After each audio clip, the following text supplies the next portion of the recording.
YouTube channel CWK में स्वागत है। कैसे हैं आप लोग? उम्मीद है शानदार, जिंदाबाद, ज़बरदस्त होंगे। जैसा कि आप लोग जानते हैं, आज हम लोग जय पराक्रम में पोषण का ऑब्जेक्टिव करेंगे। फुल ऑब्जेक्टिव, क्वेश्चन बैंक एवं पूरा ऑब्जेक्टिव करेंगे। इसके बाहर आ नहीं सकता है क्लास 10th में। क्लास 10th में इस ऑब्जेक्टिव से बाहर बिहार बोर्ड का औकात नहीं हुआ है कि इससे बाहर पूछ दे। चलिए आज हम लगभग 60 ऑब्जेक्टिव करेंगे पोषण का, जय पराक्रम में पोषण का। इससे बाहर आ नहीं सकता। ऐसा बताएंगे, ऐसा कि आपको एक एक ऑब्जेक्टिव याद हो जाएगा। तो चलिए हम चलते हैं, शुरू करते हैं। चलिए एक मोटिवेशन हो जाए। आप अकेले नहीं हैं, आप अकेले नहीं हैं। आपकी माँ बाप के सपने आपके साथ हैं।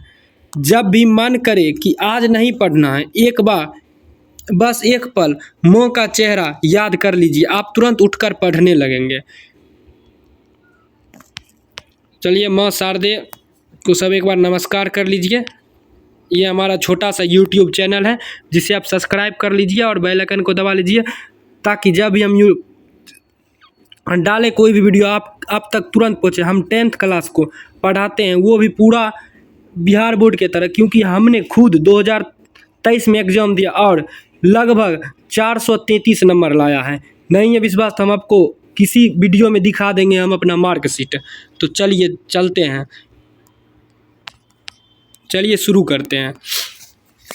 प्रकाश संश्लेषण क्रिया में ऑक्सीजन बाहर निकलता है। हम आपको पढ़ाए थे, प्रकाश संश्लेषण में ऑक्सीजन बाहर निकलता है। किससे? जल से। ऑक्सीजन जल से बाहर निकलता है। प्रकाश संश्लेषण क्रिया में ऑक्सीजन कहाँ से निकलता है? तो जल से।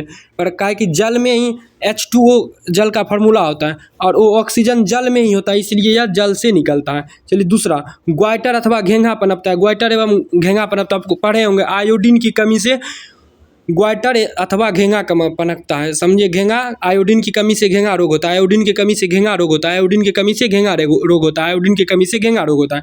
कूटपाद किस में पाया जाता है? कल आपको पढ़ाए थे हम कि अमीबा में कूटपाद पाया जाता है। अमीबा में कूटपाद पाया जाता है। कूटपाद किस में पाया जाता है? अमीबा। फिर कहते हैं, अगर आप नहीं देखे इससे पहले 2 वीडियो हमने डाला है 30-30 मिनट का, और उसमें पूरा पोषण पढ़ाए हैं, एक एक लाइन बाय लाइन एकदम पूरा 1 शॉट 2 वीडियो में हमने ख़त्म किया। और उसी पर आधारित आज ऑब्जेक्टिव है और 60 ऑब्जेक्टिव है। आज आप लास्ट तक बने रहिएगा। तो चलिए हम देखते हैं।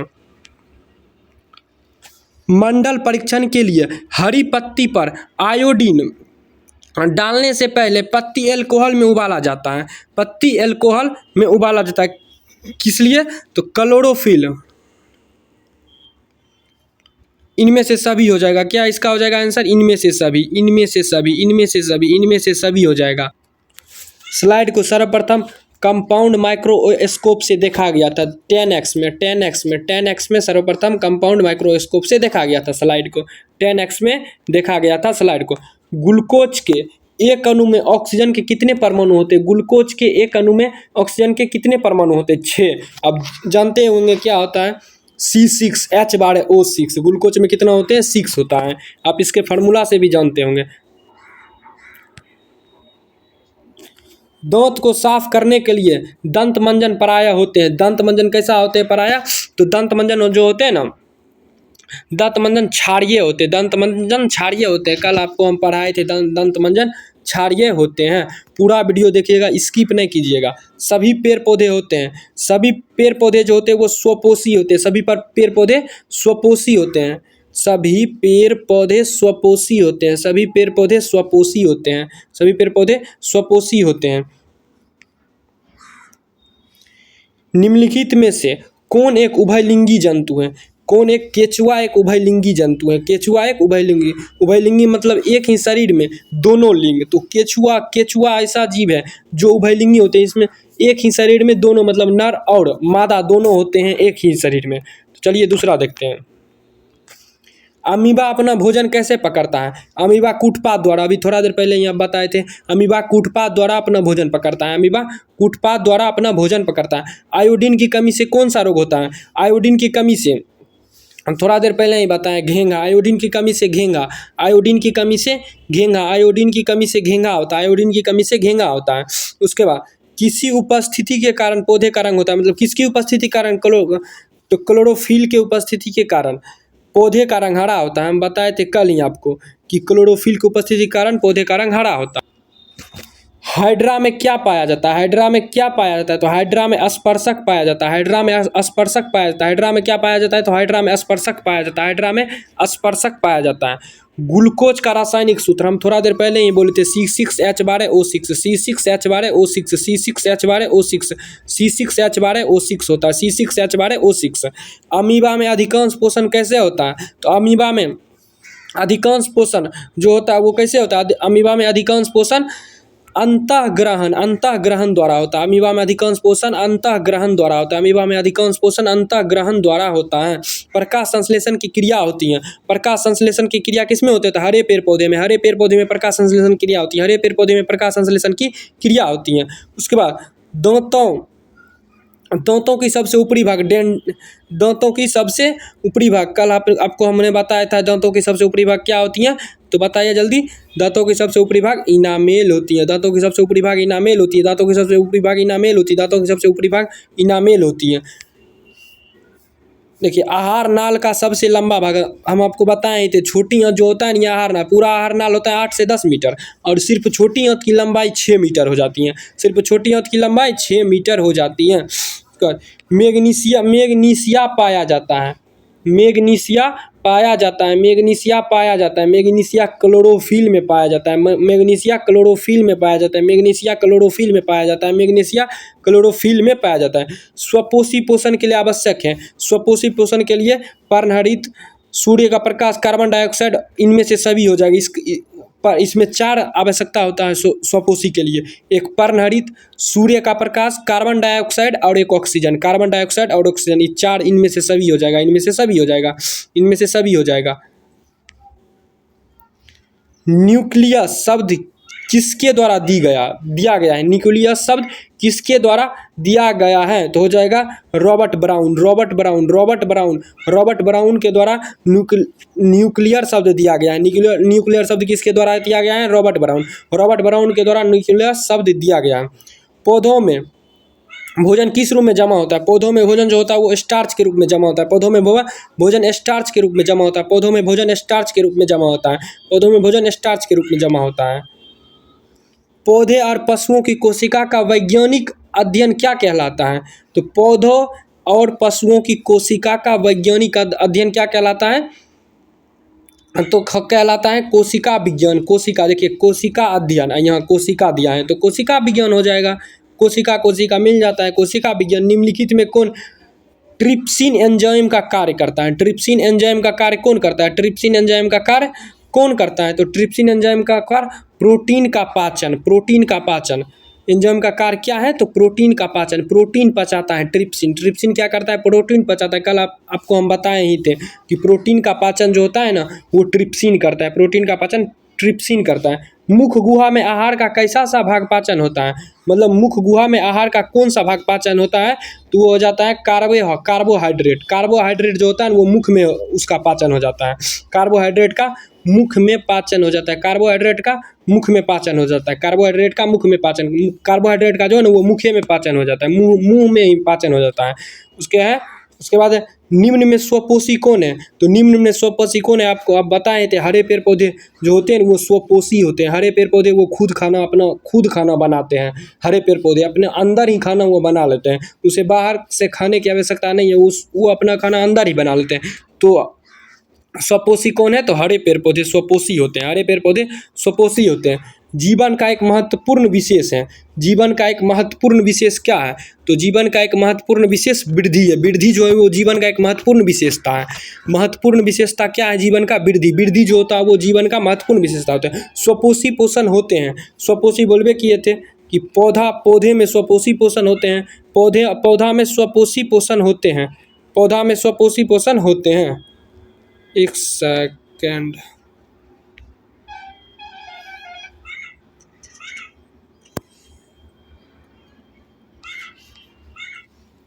ग्राहनी भाग है। ग्राहनी किसका भाग है? हम आपको कल बताए थे ग्राहनी किसका भाग है। तो ग्राहनी जो होता है वो छोटी आंत का भाग। छोटी आंत का भाग ग्राहनी होता है। छोटी आंत का भाग ग्राहनी होता है। छोटी आंत का भाग ग्राहनी होता है। कौन सा एंजाइम वसा पर क्रिया करता है? कौन सा एंजाइम वसा पर क्रिया करता है? कौन सा एंजाइम वसा पर क्रिया करता है। आपको हम कल पढ़ाए थे कौन सा एंजाइम, तो लाइपेज जो होता है वो वसा पर कार्य करता है। लाइपेज जो होता है वो वसा पर कार्य करता है। ये लाइपेज जो होता है वो वसा को पचाता है। वसा कौन पचाता है, तो लाइपेज। प्रकाश संश्लेषण होता है दिन और रात में। दिन में होता है, कल बताए थे कि प्रकाश संश्लेषण क्या क्या आवश्यकता है, CO2, जल, पर्णहरित और सूर्य का प्रकाश। सूर्य का प्रकाश रात में मिलेगा ही नहीं, इसलिए रात में इसका नहीं होगा। या प्रकाश संश्लेषण क्रिया दिन में होती है। प्रकाश संश्लेषण क्रिया कब होती है, तो दिन में होती है प्रकाश संश्लेषण क्रिया। मृत जीवी का उदाहरण है, मृत जीवी का उदाहरण क्या बोलते हैं, गोबर छत्ता जो है ना, मृत जीवी का उदाहरण है। गोबर छत्ता मृत जीवी का उदाहरण है। क्यों, क्योंकि यह पौधा है लेकिन खुद खाना नहीं बनाता है, या खुद खाना नहीं बनाता लेकिन ये पौधा ये दूसरे से खाना लेता है, इसलिए यह मृत जीवी का उदाहरण है। मृत जीवी का उदाहरण कौन है, गोबर छत्ता। गोबर छत्ता मृत जीवी का उदाहरण है। पौधों में प्रकाश संश्लेषण का स्थान है। पौधों में प्रकाश संश्लेषण का स्थान कौन है, तो क्लोरोप्लास्ट। क्लोरोप्लास्ट कल हम आपको बताए थे कि क्लोरोप्लास्ट होता है ना, पौधों में प्रकाश संश्लेषण का स्थान कौन है, क्लोरोप्लास्ट। प्रकाश संश्लेषण का स्थान कौन है, क्लोरोप्लास्ट। क्लोरोप्लास्ट प्रकाश संश्लेषण का स्थान है।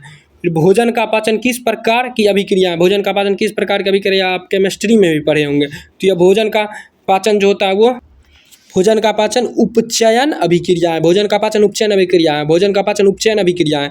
आप पढ़े होंगे केमिस्ट्री में, पढ़े होंगे केमिस्ट्री में भोजन का पाचन उपचयन अभिक्रिया है। उसके बाद एक वयस्क मनुष्य में कितने दांत होते हैं, आप लोग को पता ही होगा। एक वयस्क मनुष्य में कितने दांत होते हैं, तो 32 दांत होते हैं। कितने दांत, 32 दांत होते हैं एक वयस्क मनुष्य के। 32 दांत होते हैं एक वयस्क मनुष्य के दांत। क्लोरोफिल वर्ण का रंग कैसा होता है, तो हम बताए थे क्लोरोफिल हरा होता है। क्लोरोफिल वर्ण का रंग हरा होता है। क्लोरोफिल वर्ण का रंग हरा होता है। क्लोरोफिल वर्ण का रंग हरा होता है। अब हम पहुंच गए हैं, अब थोड़ा ही देर बचा है, आप बने रहिएगा इस वीडियो में।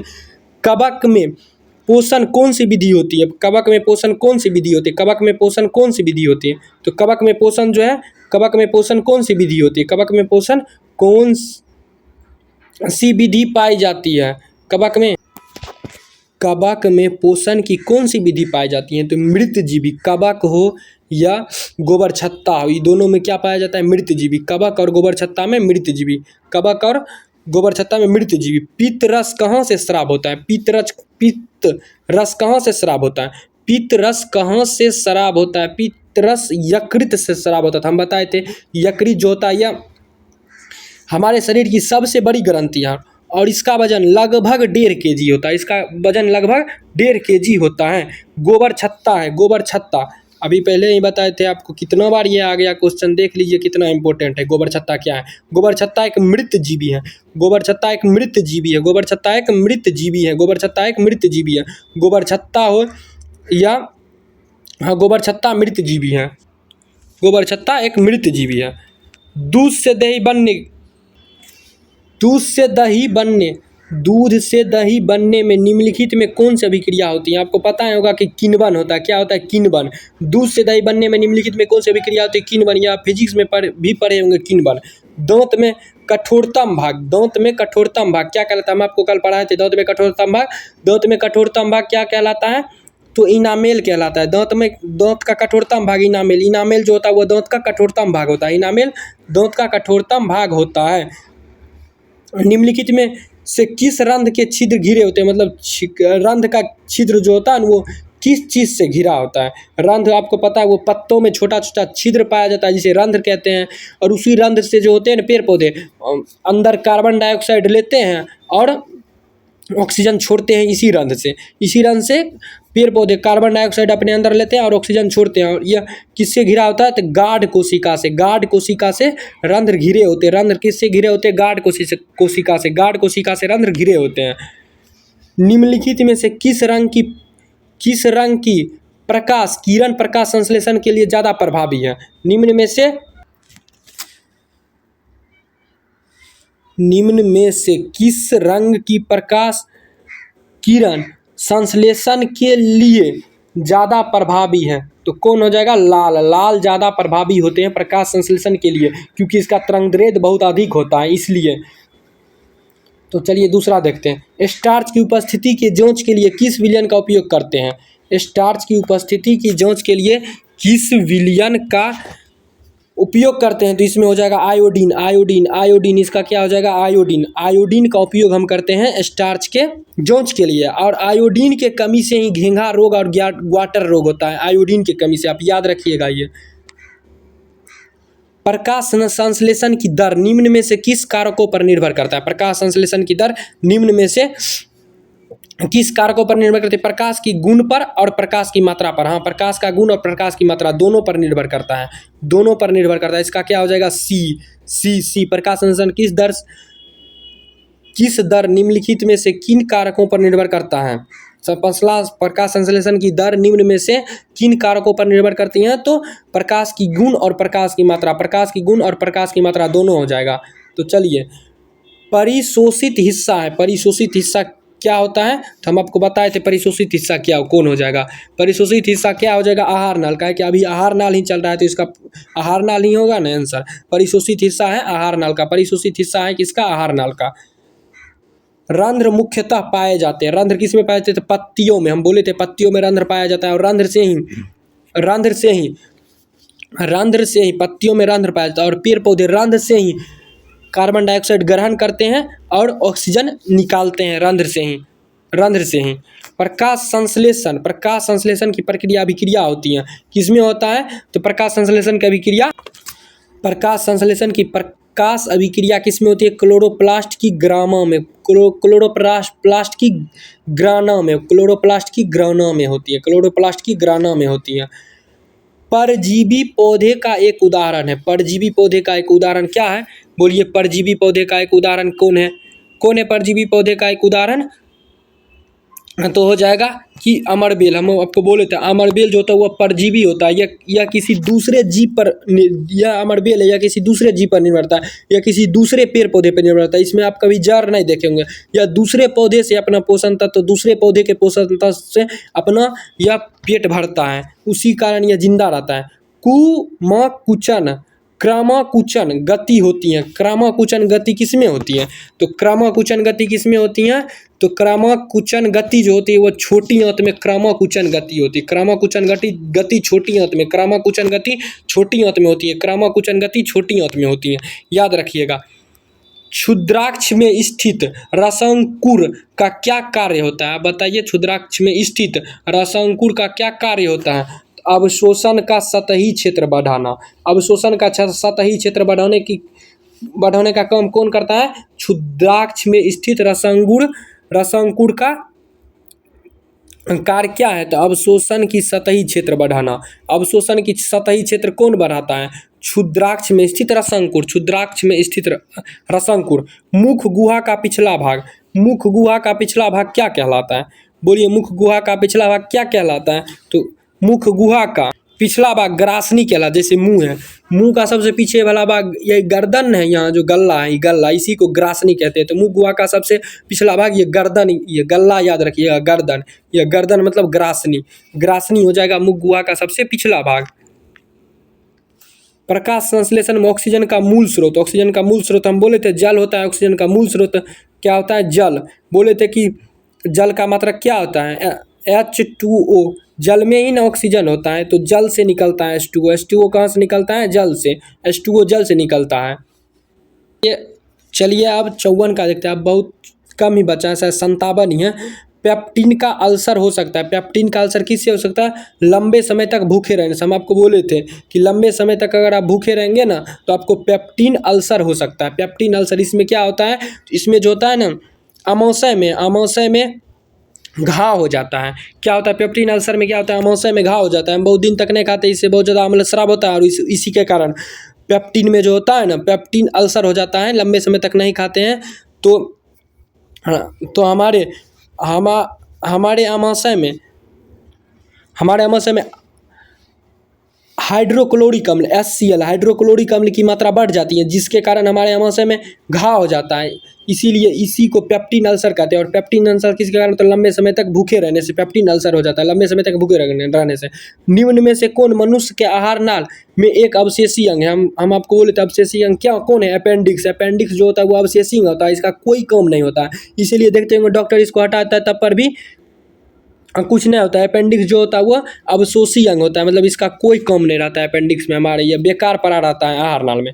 शाकाहारी जीव में छोटी आंत की लंबाई, हम आपको बोले थे छोटी आंत की लंबाई जो होता है शाकाहारी जीव में वो अधिक लंबे होते हैं, और मांसाहारी में वो छोटी होती है। मांसाहारी में छोटी होती है और शाकाहारी में लंबा होता है। शाकाहारी में लंबा हो क्या हो जाएगा, शाकाहारी जीव में लंबे होते हैं, लेकिन वही मांसाहारी जीव में छोटे होते हैं। मांसाहारी जीव में छोटी आंत की लंबाई छोटा होता है, मांसाहारी जीव में छोटी आंत की लंबाई छोटा होता है, और शाकाहारी जीव में छोटी आंत की लंबाई बड़ा होता है। क्यों, हम इसका कारण कल आपको बता दिए थे, नहीं देखे हैं तो आप इससे पहले वाला वीडियो जाके हमारे चैनल पर देख सकते हैं आराम से। छोटी आंत में पूर्ण रूप, छोटी आंत में पूर्ण रूप से पचा भोजन कहलाता है। क्या कहलाता है, छोटी आंत में पूर्ण रूप से पचा भोजन, तो पूर्ण रूप से पचा भोजन क्या कहलाता है, तो छोटी आंत में पूर्ण रूप से पचा भोजन तो काइम कहलाता है। छोटी आंत में पूर्ण रूप से पचा भोजन काइम, छोटी आंत में पूर्ण रूप से पचा भोजन काइम कहलाता है। छोटी आंत में पूर्ण रूप से पचा भोजन काइम कहलाता है। छोटी आंत में पूर्ण रूप से पचा भोजन काइम कहलाता है, काइम कहलाता है। चलिए ख़त्म हो गया, इतना ही ऑब्जेक्टिव था, इससे बाहर ऑब्जेक्टिव नहीं आ सकता है। आपको बता दें, आप क्वेश्चन बैंक सिर्फ पढ़कर 10th में 80% ला सकते हैं, क्योंकि 10th में क्वेश्चन बैंक से ही आता है। देखिए जैसे 57 क्वेश्चन बैंक से था, इससे अधिक क्वेश्चन बन ही नहीं सकता है पोषण चैप्टर में। तो चलिए हम आगे देखते हैं, अब अगला दिन पढ़ाएंगे। अभी देखिए ये मेरा एक छोटा सा यूट्यूब चैनल, जिसे आप सब्सक्राइब कर लीजिए। तो चलिए ख़त्म होता है, वंदे मातरम। अगला दिन हम मिलते हैं।